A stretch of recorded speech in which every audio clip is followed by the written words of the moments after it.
नमस्कार मित्रों, फिर से आपका स्वागत है लैंग्वेज ज्ञान में। स्वामी विवेकानंद जी से वार्तालाप पुस्तक का आज हमारा 7वां भाग है और जिसका नाम है भारतेतर देश एवं भारत की विभिन्न समस्याएं। हिंदू मद्रास फरवरी सन हिंदू ये पेपर का नाम है, अखबार जो आता था उस समय। हिंदू मद्रास फरवरी सन 1897 ईस्वी। हमारे एक प्रतिनिधि चिंगलपुट स्टेशन पर स्वामी जी से ट्रेन में मिले और उनके साथ मद्रास तक आए। गाड़ी में उन दोनों के बीच निम्नलिखित वार्तालाप हुआ। प्रश्न: स्वामी जी, आप अमेरिका क्यों गए थे? उत्तर: यह एक कठिन प्रश्न है। संक्षेप में इस प्रश्न का उत्तर देना मुश्किल है। अभी मैं इस प्रश्न का केवल आंशिक उत्तर दे सकता हूँ। भारत में मैंने सर्वत्र भ्रमण किया था। मैंने देखा कि भारत भ्रमण तो काफ़ी हो गया, अब दूसरे देशों को भी देखना चाहिए। मैं जापान होते हुए अमेरिका गया था। प्रश्न: आपने जापान में क्या देखा? आज जापान जिस तरह उन्नति के मार्ग पर अग्रसर हो रहा है, आपकी समझ में क्या उनका अनुसरण करना भारत के लिए संभव है? उत्तर: जब तक भारत के 30 करोड़ लोग मिलकर एक राष्ट्र नहीं बन जाते, तब तक तो कोई संभावना नहीं है। यहाँ पर 30 करोड़ का ध्यान रखिए, ये उस समय की तत्कालिक जो है जनगणना के अनुसार 30 करोड़ जनसंख्या थी उस समय। ठीक है। हाँ, तो जापानियों के समान स्वदेश हितैषी और कला निपुण जाति संसार में दूसरी नहीं दिखती। जापानियों में और भी एक विशेषता है। यूरोप और अन्य देशों में एक और जैसे कला कौशल्य की उन्नति है, वैसे ही दूसरी ओर वहाँ गंदगी भी है। परंतु जापानियों में जैसे कला का सौंदर्य है, वैसे ही उनमें साफ सफाई भी है। मेरी हार्दिक इच्छा है कि हमारे देश के नवयुवक जीवन में कम से कम एक बार जापान घूम फिर आएँ। वहाँ जाना कोई विशेष कठिन नहीं है। जापानियों के लिए हिंदुओं की प्रत्येक वस्तु महान है और भारत को वे तीर्थ स्थान समझते हैं। सिंघल के बौद्ध धर्म से जापान का बौद्ध धर्म बिल्कुल पृथक है। जापान का बौद्ध धर्म वेदांत से भिन्न नहीं है। सिंघल का बौद्ध धर्म नास्तिकता के दोष से दूषित है, परंतु जापान का बौद्ध धर्म आस्तिक है।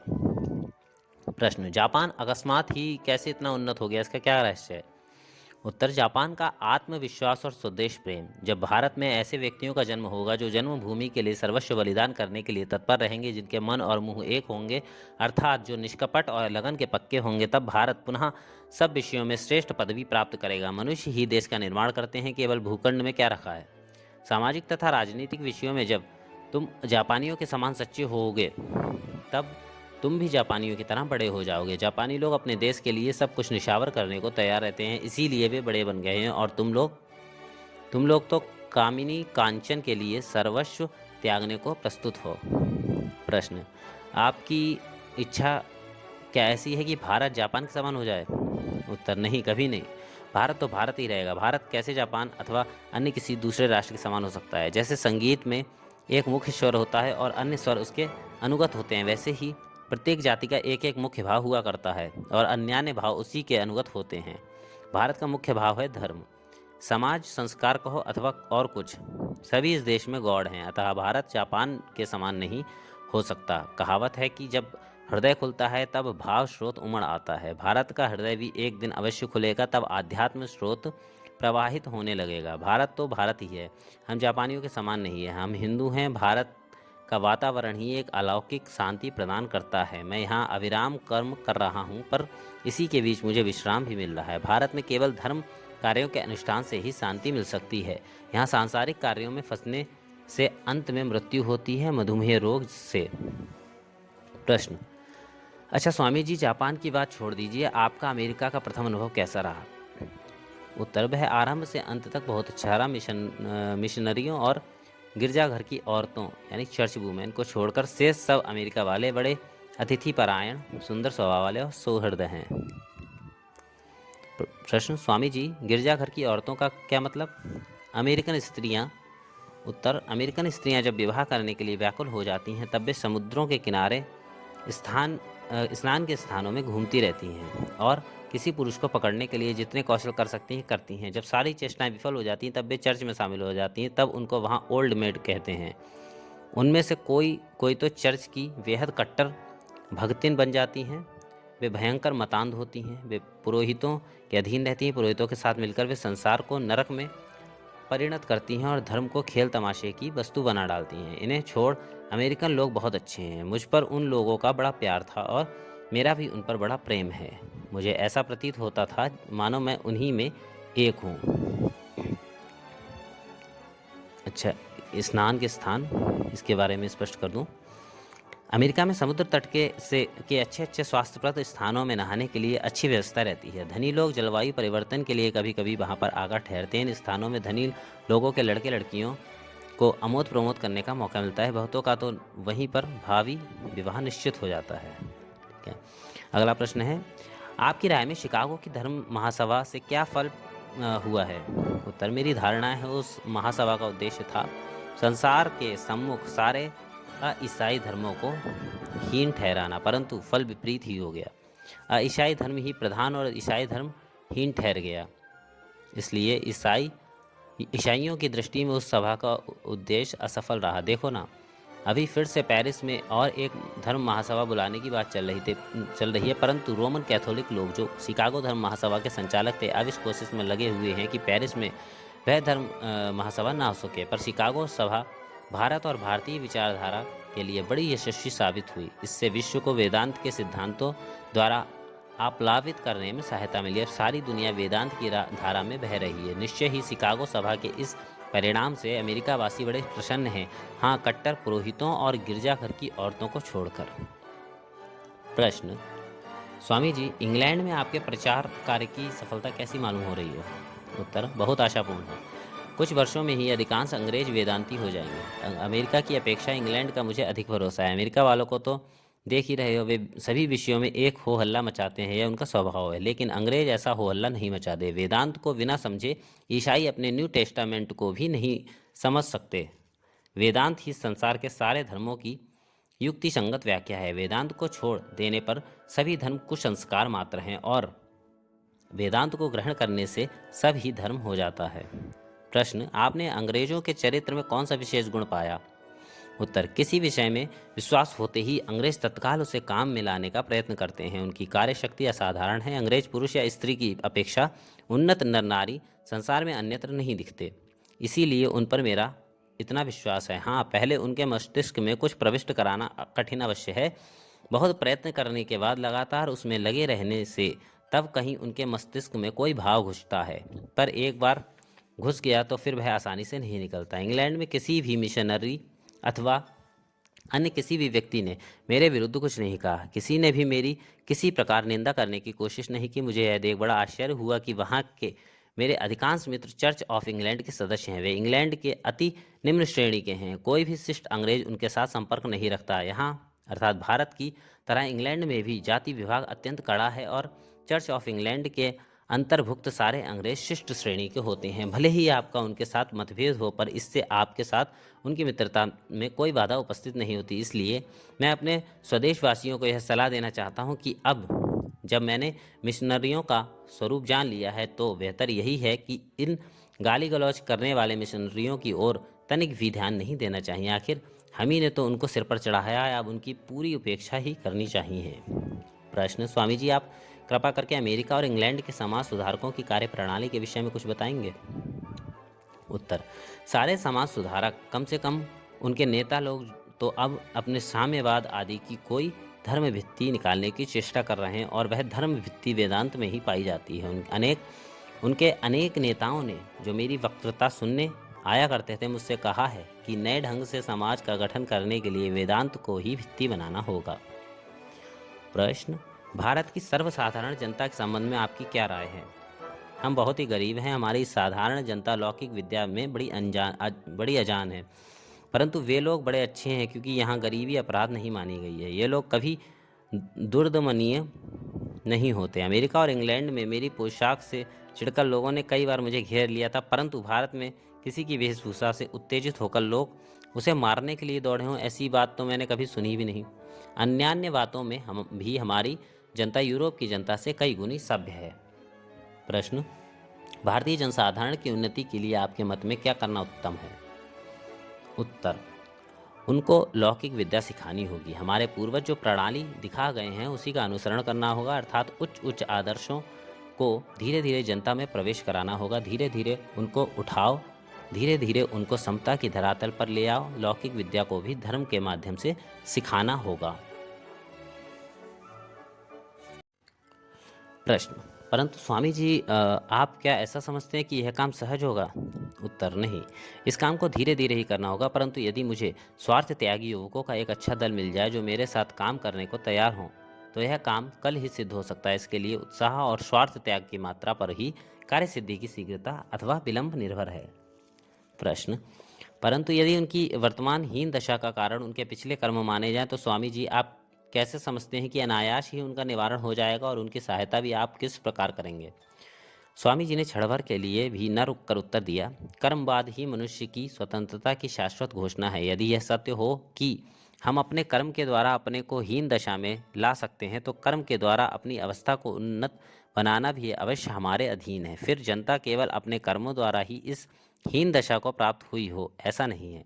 अतः उनकी उन्नति के लिए उनको और भी सुविधा देनी चाहिए। मैं सभी जातियों को बराबर करने को नहीं कहता। जाति विभाग तो अति उत्तम व्यवस्था है, हम इस जाति विभाग प्रणाली का ही अनुसरण करना चाहते हैं, पर यह जाति विभाग वास्तव में क्या है, इस बात का पता शायद लाखों में एकाध को भी ना हो। संसार में ऐसा कोई भी देश नहीं है जहाँ जाति ना हो। भारत में हम जाति विभाग में से होकर उससे अतीत भूमि में जाया करते हैं। जाति विभाग इसी मूल तत्व पर प्रतिष्ठित है। भारत में इस जाति विभाग प्रणाली का उद्देश्य है सबको ब्राह्मण बनाना। ब्राह्मण ही मानव जाति का आदर्श है। यदि भारत का इतिहास पढ़ो तो देखोगे यहाँ चिरकाल से निम्न जाति को उन्नत करने के प्रयत्न होते रहे हैं। अनेक जातियों को उन्नत किया भी गया है और भी बहुत सी भविष्य में होंगी।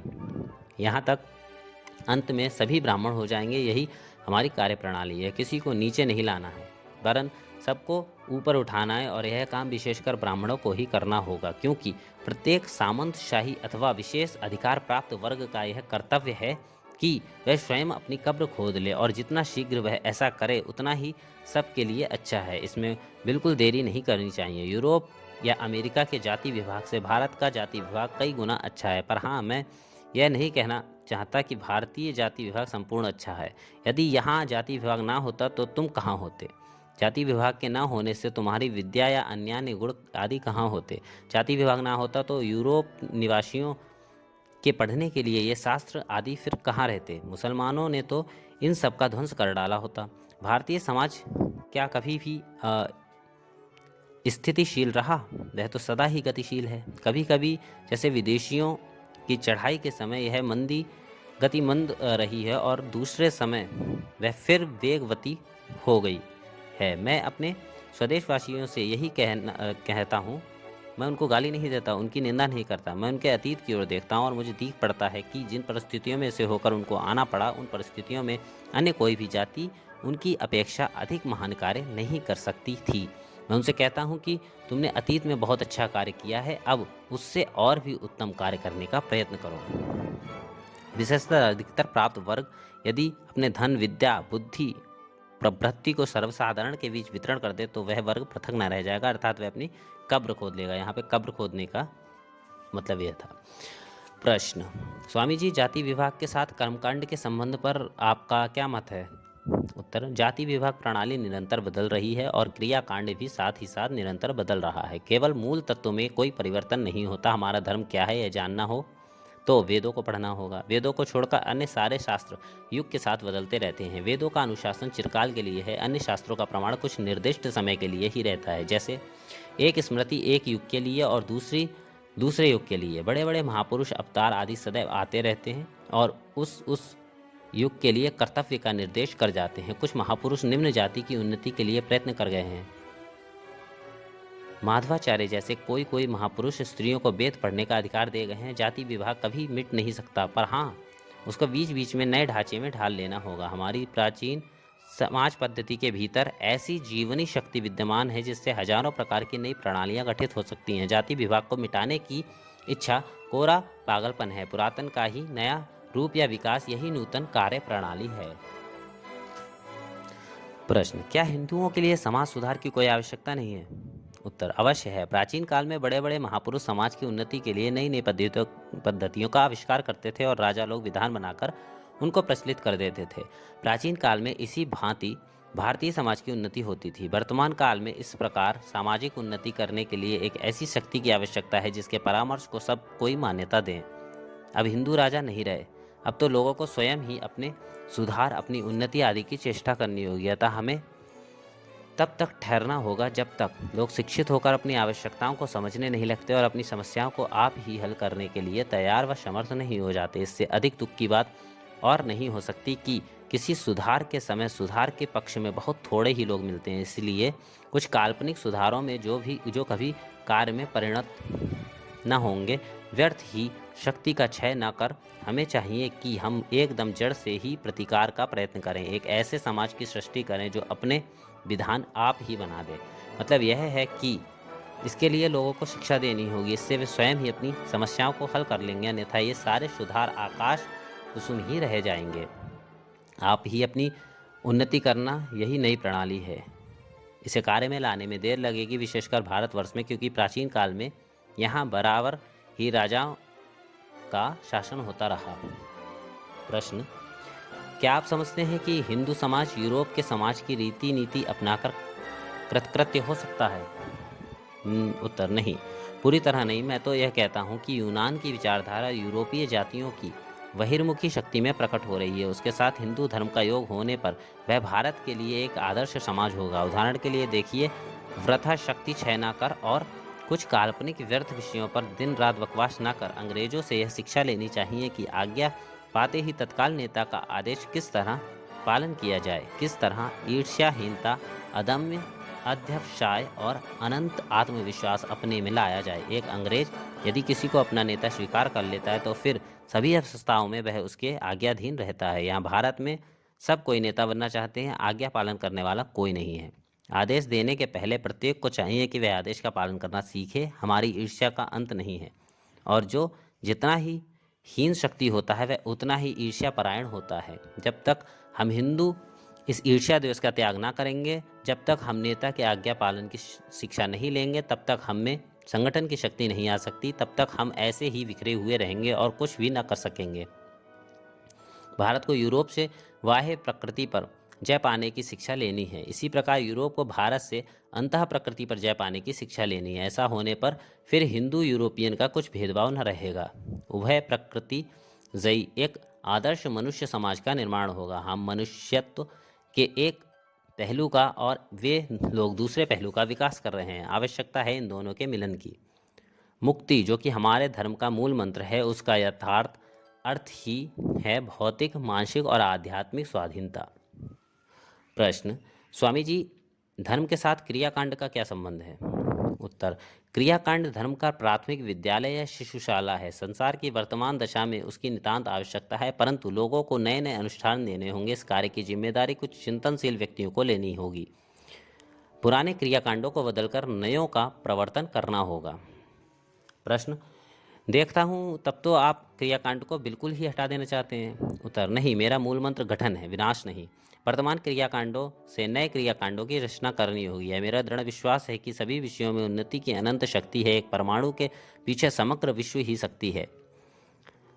हिंदू जाति के इतिहास में आज तक विनाश की चेष्टा कभी नहीं हुई, सदैव गठन के ही प्रयत्न होते रहे। यहाँ केवल एक ही संप्रदाय ने विनाश की चेष्टा की थी, जिसका परिणाम यह हुआ कि वह भारत से निकाल दिया गया। वह था बौद्ध संप्रदाय। हमारे यहाँ शंकर, रामानुज, चैतन्य आदि अनेक सुधारक हुए हैं। वे सभी उच्च कोटि के सुधारक थे। उन्होंने सर्वथा गठन का ही कार्य किया और देश व काल के अनुसार समाज की रचना की। यही हमारी कार्य प्रणाली की सनातन विशेषता है। हमारे आधुनिक सुधारक यूरोप के ध्वंसात्मक सुधार का अनुकरण करना चाहते हैं। इससे न कभी कुछ लाभ हुआ है और ना होगा। आधुनिक समाज सुधारकों में एकमात्र राजा राम मोहन राय ही रचनात्मक सुधार करने वालों में से थे। हिंदू जाति सदा से वेदांत के आदर्श को कार्य में परिणत करने की कोशिश करती आई है। बुरी या अच्छी सभी अवस्थाओं में वेदांत के इस आदर्श को कार्य रूप में परिणत करने की प्राणपण से चेष्टा ही भारत जीवन का समग्र इतिहास है। जब कभी किसी ऐसे सुधारक संप्रदाय या धर्म का उत्थान हुआ जो वेदांत के आदर्श को मानने को तैयार ना था, तो उसका तत्काल ही नाश हो गया। प्रश्न: आपकी भारत के लिए कार्य प्रणाली कैसी है? उत्तर: मैं अपने संकल्प को कार्य में परिणत करने के लिए 2 शिक्षा केंद्र स्थापित करना चाहता हूँ। उनमें से एक होगा मद्रास में और दूसरा होगा कलकत्ते में।